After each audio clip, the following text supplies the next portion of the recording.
आशा करता हूं आप सब बहुत अच्छे होंगे। मेरा नाम है सिद्धांत अग्निहोत्री। स्टडी ग्लोस पे आपका बहुत बहुत स्वागत है। दोस्तों, अमेरिका तबाही होने वाली, आप ये मान के चलिए, तबाही। अब इजरायल रफा को कब्जे में करेगा। ऐसा बोला जा रहा था कि शायद 11 मार्च से रमजान शुरू और रमजान तक सीज फायर हो जाएगा। 1300 अभी तक, 7 अक्टूबर से ये वॉर शुरू हुआ है, 1300 इजरायली मारे जा चुके हैं और 32,000 फिलिस्तीनी मारे जा चुके हैं। 1 लाख से ज्यादा लोग डिस्प्लेस हो गए हैं। 25 लाख लोगों ने शरण ली है सदर्न साइड में। इजरायल की फोर्सेस ने पहले, जो हमास है, यह आतंकवादी, इन्होंने क्या किया है, इन्होंने 250 होस्टेजेस को अपने कब्जे में लिया, कुछ को छोड़ दिया। ऐसा बोला जा रहा है 1/4 होस्टेज मर गए हैं। अभी भी ये हमास के पास 130 होस्टेज हैं। हमास ने टनल नेटवर्क बनाया है। इजरायल ने कहा कि भाई देखो, हम तुमको मारेंगे, जो करना है कर लो। इजरायल ने बमबारी शुरू की, हर कोई उसके साथ था, लेकिन उसके बाद सिविलियंस मरने लगे फिलिस्तीन में, जो कि सही नहीं है। फिर इजरायल पे प्रेशर बना कि आप रोकिए। देखिए, इजरायल गलत नहीं कर रहा है, लेकिन सिविलियंस को मारना नहीं। हमास को तो मार दो भाई, उड़ा दो। इन सबसे बड़ी दिक्कत हमास के लीडरशिप। आप ये समझिए कि ये जितने भी अरब मुल्क हैं, इजराइल जो कर रहा है वो कर रहा है, लेकिन ये इतना सगा समझते हैं। आज जो भुखमरी के हालात है, लोग मर रहे हैं वहां पे, तो इसमें किसका सबसे बड़ा जो रोल प्ले किया है ना, यही अरब वर्ल्ड ने। इजिप्ट ने क्रॉसिंग खोली नहीं, ह्यूमैनिटेरियन खोली नहीं, लोग मरते रह गए। इजराइल तो चलो ठीक है, हम मान लिया इजराइल है विलन, तुम तो अपना बड़ा दिल दिखाओ। कतर क्या फोर्स नहीं कर सकता था हमास को कि भाई विड्रॉ करो, लोग मारे जाएंगे? लेकिन सब अपनी अपनी रोटियां सेक रहे हैं, मर रहे हैं वहां पे लोग।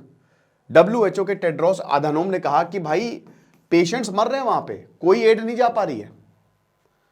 तो इजराइल ने बॉम्बिंग करनी शुरू की। अब अभी भी हमास के पास 130 के करीब होस्टेज है। इजराइल ने अब घुसा, ग्राउंड ऑफेंसिव दिसंबर में शुरू हुआ। लगभग सारे ही जितने भी टाउन्स हैं यहां पे वेस्ट बैंक पे कब्जा कर लिया, खाली राफा। और यहां पे ही काफी लोग हैं, यहां पे 23 लोग के करीब, 23 लाख लोग जो है यहां पे, मतलब बहुत ही छोटी सी जगह पे ठसे हुए हैं। तो राफा पे अब इजराइल ने बोला है कि रमजान एंड होते होते हम राफा पे भी कब्जा कर लेंगे। जो बाइडन का अभी यह बयान आया था कि रेड लाइन है, अगर राफा में, क्योंकि ये कंप्लीट स्लॉटर होगा अगर ऐसा हुआ, और अगर ऐसा ये करते हैं तो ये रेड लाइन होगी इजराइल के लिए। बाद में वो अपने बयान से पलट गए। क्यों? देखिए, इजराइल और अमेरिका हमेशा से इजराइल को छोटा भाई मानता है। पहली जायनिस्ट कॉन्फ्रेंस 1898 में अमेरिका में ही हुई, जब यहूदियों को मारा जा रहा था पूरी दुनिया से, उनका जेनोसाइड, तब सबसे पहले उन्होंने अमेरिका में ही शरण ली। और इजराइल जब देश बना तो अमेरिका ने खूब साथ भी दिया। $3.6 बिलियन की एड देता है अमेरिका इजराइल को।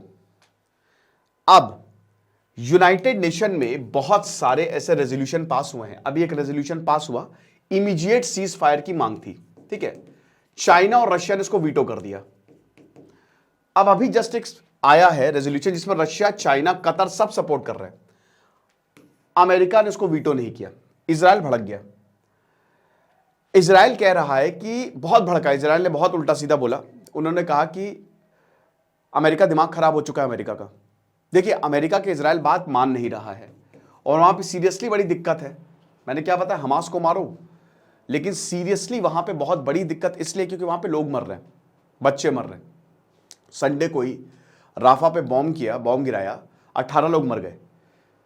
तो उस हिसाब से तो बड़ी दिक्कत है। अब यहां पे अमेरिका इजराइल का साथ दे रहा है। अमेरिका डिप्लोमेटिक है, पहले कह रहा है कि नहीं इजराइल गलत है। अच्छा, सामने तो कह रहा है इजराइल बहुत गलत है, उसको रोकना चाहिए, समझ नहीं रहा है वो। भाई, फूड के पैकेट्स गिराए गए फिलिस्तीन में। अब पर्दे के पीछे 2000 बॉम्ब भेज दिए, 2000 से ज्यादा बॉम्ब्स अमेरिका ने इजराइल को भेज दिए। MK-82 500 बॉम्ब भेजे, 500 पॉइंट्स के, और MK-84 2000 बॉम्ब भेजे, F-25 भी भेजा। तो यहां पे बॉम्ब्स यानी कि हथियार भेजे गए हैं इजराइल को अमेरिका ने। तो अब बात यह है कि एक तरफ तो अमेरिका कहता है, अमेरिका ने वीटो, अच्छा मैं बता रहा था अमेरिका ने वीटो नहीं किया, तो इजराइल पहले भड़क गया। अब एक तरफ अमेरिका कह रहे हैं कि बहुत गलत है, सीज फायर चाहिए। दूसरी तरफ अमेरिका इजराइल की इतनी मदद कर रहा है कि मार दो सबको। अब अमेरिका क्या कर रहा है, देखिए अमेरिका ने अभी वीटो नहीं किया, तो इजराइल ने कहा कि तुमने वीटो क्यों नहीं किया? इमीडिएट सीज फायर की बात कर रहे हो तुम, लेकिन तुमने इस रेजोल्यूशन को वीटो नहीं किया, तुम सपोर्ट करते हो। अब इस रेजोल्यूशन में होस्टेजेस की बात ही नहीं थी, तो इजराइल कहता है कि भाई हम अपने होस्टेजेस छुड़ा के रहेंगे, इसकी बात क्यों नहीं कर रहे हो तुम? और अमेरिका तो दोगलापना दिखा रहा है, सीधा बोल दिया इजराइल ने, हम बहुत डिसअपॉइंटेड है।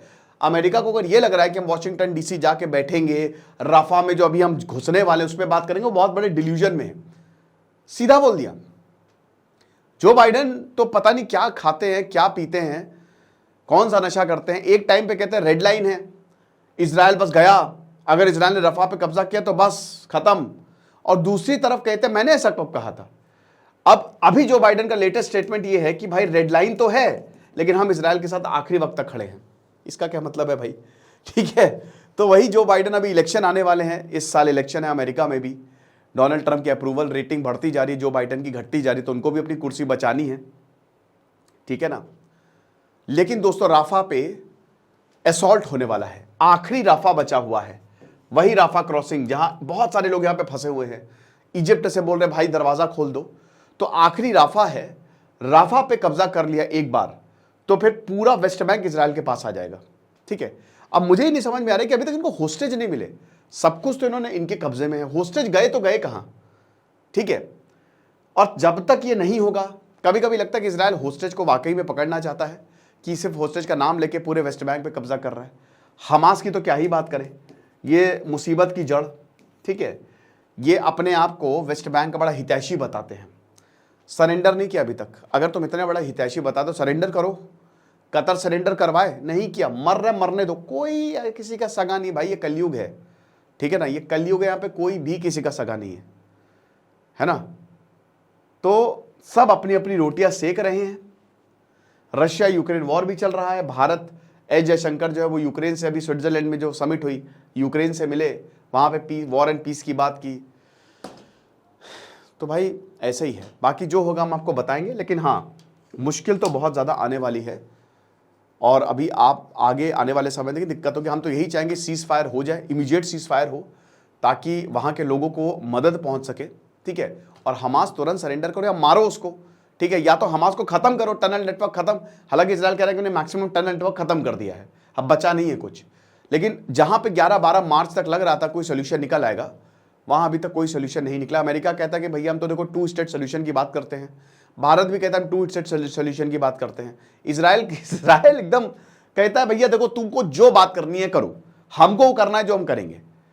मतलब पूरी दुनिया ने प्रेशर बनाया हुआ, तब भी इजराइल कह रहा है कि भाई हमको सुनना ही नहीं तुम्हारा, तुम क्या बोल रहे हो तो हमको नहीं सुनना, तुमसे मांगा हमने राय, हमको जो करना है हम वही करेंगे।